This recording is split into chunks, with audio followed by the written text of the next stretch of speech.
YCP నేత మాజీ మంత్రి పేర్ని నానిపై మచిలీపట్నంలోని ఇనుగుదురుపేట పోలీస్ స్టేషన్లో ఫిర్యాదు నమోదైంది.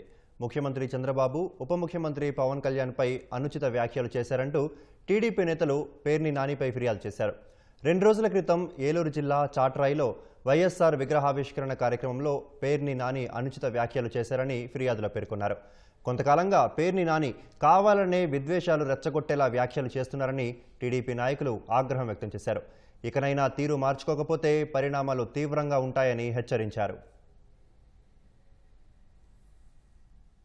వైఎస్ఆర్ విగ్రహ ఆవిష్కరణ సందర్భంగా పేర్ని నాని గారు గౌరవ ముఖ్యమంత్రి నారా చంద్రబాబు నాయుడు గారి గురించి అవాకులు చవాకులు మాట్లాడడం జరిగింది. ఈయన ఇది ఒక్కసారే కాదు, గడిచిన సంవత్సరాల నుంచి రెచ్చగొట్టే విధంగా తెలుగుదేశం కార్యకర్తలు గాని నాయకులు గాని రెచ్చగొట్టే విధంగా మాట్లాడటం, వాళ్ళని వ్యక్తిగతంగా దూషించడం, ఇవన్నీ పలు దఫాలుగా ఆయన చేస్తూ వచ్చారు. ఇంకా మేము భరించలేక మా కార్యకర్తలను కూడా తీవ్ర మనోవేదనకు గురయ్యి వాళ్ళ పోలీస్ స్టేషన్కి వచ్చి గౌరవ సిఐ గారికి మేము ఫిర్యాదు చేయడం జరిగింది. ఈ రకంగా రెచ్చగొట్టే వాక్యాలు మాట్లాడుతుంటాడు ఎక్కడ పడితే అక్కడ తెలుగుదేశం కార్యకర్తలు ఎవరైనా తిరుగుబాటు చేశారు వెంటనే మనకు సానుభూతి వస్తుంది కదా. అది ఒక కార్యకర్తలు నా మీద దాడి చేశారని చెప్పేసి అనిపిస్తుంది. ఆయన రెచ్చగొట్టే వాక్యాలు ఏ రకంగా మాట్లాడుతున్నాడో, ఆయన మాట్లాడే మాటలో జనాల్లో విద్వేషానికి గురి చేసే విధంగా ఉంది. దీన్ని మేముగా సమన్వయం పాటిస్తున్నాం. అందుకనే ఇనుగుదురు పోలీస్ స్టేషన్ వచ్చి కంప్లైంట్ ఇచ్చి ఆయన మీద చర్య తీసుకోవాల్సిందిగా మేము చేస్తున్నాం.